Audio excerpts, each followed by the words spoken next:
Christopher E. Dunphy was born August 30th, 1964, in a town called Boston. He attended Boston College High School. In his junior year, he realized that flying was his dream. In order to pursue it, he joined the Navy Prep School and graduated in 1983.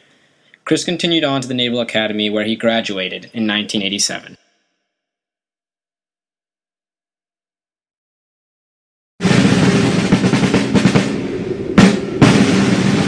All men are endowed by their Creator with certain unalienable rights: life, liberty, and a pursuit of happiness.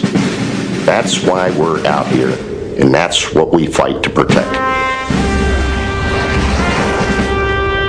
Operation Iraqi Freedom began on March 20, 2003, under the suspicion that the Iraqi government was concealing weapons of mass destruction. Saddam Hussein allowed the United Nations Monitoring, Verification, and Inspection Commission to check for nuclear warheads or signs of their production. No weapons were found, but other suspicious activities and evidence was observed. Evidence showed that Hussein was supporting a terrorist group known as Al-Qaeda, which was responsible for the 9/11 terrorist attacks. We also had reason to believe that he was oppressing citizens and killing them off by the hundreds. After Hussein refused to heed the warnings issued by the United Nations, America led a coalition force to invade Iraq. The goal of Operation Iraqi Freedom was simple. We wanted to liberate its people and spread democracy and send a message that the world will not tolerate threats to humanity or democracy. Operation Iraqi Freedom had a few objectives. The first and most important was to end the oppressive reign of Saddam Hussein. The second goal was to eliminate Iraq's WMD production. The military's primary responsibility during these missions was to find and take away weapons so that they can be destroyed. Another important goal of Operation Iraqi Freedom was to capture and drive out terrorists. From the start, the military wanted to destroy the terrorist infrastructure in Iraq. Along with this, providing humanitarian relief was a key effort. A long-term goal was to set up a sustaining government for the people.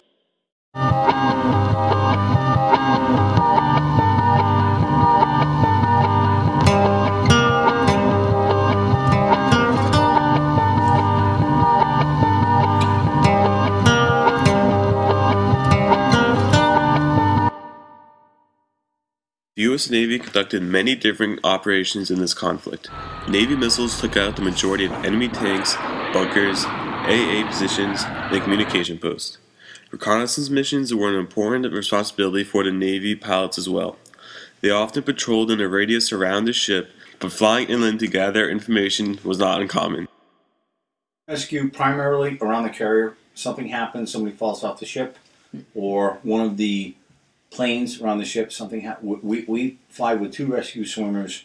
You know, one's always what they call dressed out. He's in his wetsuit, ready to go. Put him in the water to save a pilot who now you get second zone outside that of somebody's lost, ship didn't come back, so now we have to, it becomes more search than rescue. So how do we find them? Another duty of the helicopter pilot was deployment missions. This meant that the pilot had to fly fast and low to avoid enemy radar and AA fire. When Navy SEALs are deployed at their LZ, they conduct their operations for days, oftentimes carrying up to 400 pounds of gear. The soldiers did a variety of missions, everything from neutralizing high-value targets, collecting intel, carrying out peacekeeping patrols, or patrols to meet with their village elders. Their overlying goal was to gain peace and control, destroy terrorist cells, and restore order for the people. And a rubber duck was, we would actually have a partially inflated boat underneath the helicopter, and we would get down low and we would drop the boat, release the boat, and they would be able to inflate it, and then we would drop them in front of it, and then it would swim back, get in it, and they would take the boat had a two outboard supercharged motors, and all of a sudden they were just like zooming in. But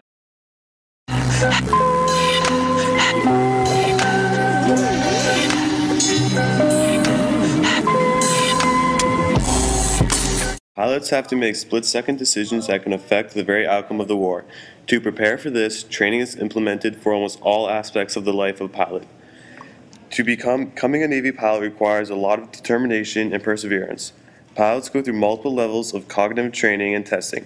This helps them handle the calculations required to fly an aircraft. There's also extreme vigors and physical stress that the pilots go under during flying. To help with this, they go through a lot of physical conditioning and training. In the end, only the smartest, strongest pilots gain the honor of flying in action.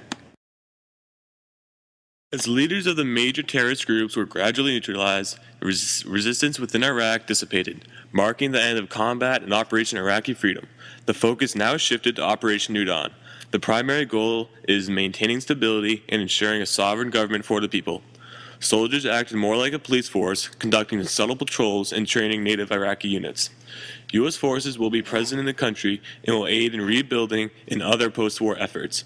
Despite the chaos and bloodshed that plagued the nation for over a decade, Iraq is turning towards a bright and prosperous future, one that includes a friendly relationship with the United States.